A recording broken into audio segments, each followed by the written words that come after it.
In order to reach your audience, gain followers, conduct market research, or accomplish any goals at all, you'll need to establish a presence on Facebook. What sort of presence you create will depend largely on what you hope to accomplish. But the most common first step is usually to create a page, often called fan pages. There are several types of pages to create. These include local business or place, company, organization, or institution, brand or product, artist, band, or public figure, entertainment, and cause or community. Pages are different from profiles for a few important reasons. Your profile is traditionally meant for connecting with friends and family and not for business. Your page, on the other hand, is geared towards raising brand awareness or promoting your business or cause. With pages, you can run paid advertisements, create special offers, analyze data and reports, gain likes and followers, and much more. Pages should be understood as a social avenue for you to build your relationships with prospects, customers, and clients. Finally, business pages are kept completely separate from your personal profile and bear no public connection to you unless you choose to reveal such a connection. Let's talk about building your pages. When you first start the page creation process, and you can simply go to facebook.com/pages/create, you'll be prompted to choose one of the page types listed above. This should be relatively obvious. There is some disagreement about whether online businesses should choose company/organization or brand/product.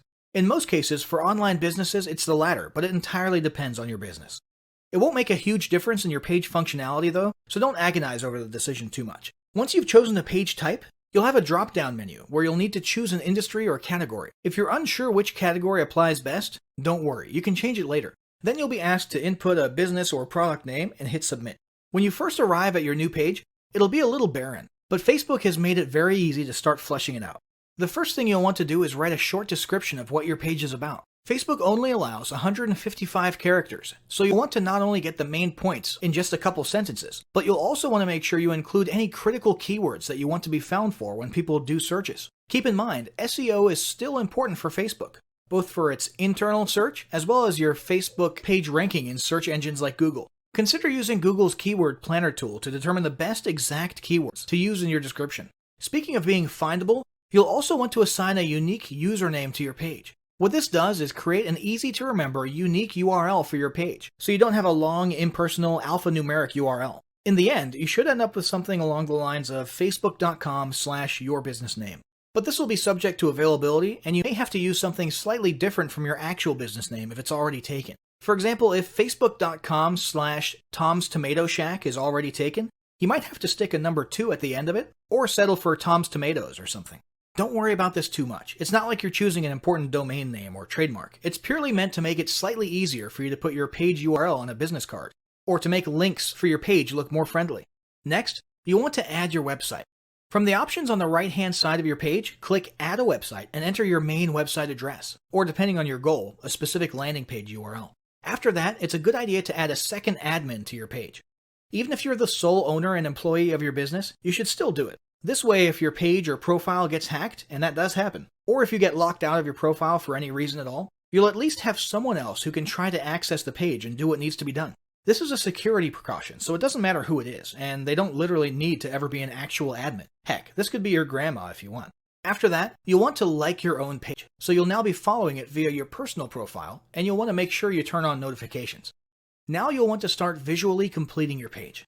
First, you'll want to add a square profile image. This can be an image of you or your logo, or whatever you want people to see associated with your brand.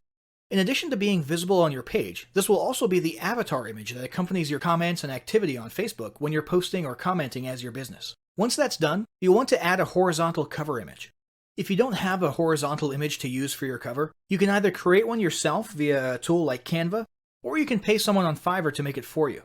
Next, go to Edit Your Page Info to adjust your page details. Here you can add categories, descriptions, contact info, location, legal disclaimers, and so on.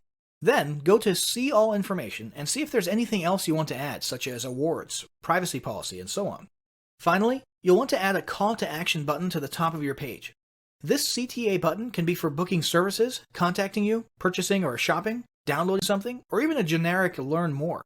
After choosing one of these categories, you'll have a choice of more specific CTA wordings to select from. Once your page is ready and looking the way you want it, you'll have an opportunity to start inviting friends to like the page or to start posting content to the page timeline. Now let's talk about another type of presence: groups. One option for establishing a presence on Facebook is to create a group. A Facebook group can be either public or private. These groups can be an excellent way to interact with your audience, share content, encourage them to interact with each other, and even start building a tribe mentality among your followers. Although groups can eventually take on a life of their own once you've got enough members in there, conversing, posting, and answering and asking questions, early on it'll be important for you to have a content posting routine to keep things fresh and moving. It may also be a good idea to appoint a moderator/admin to handle things on the inside.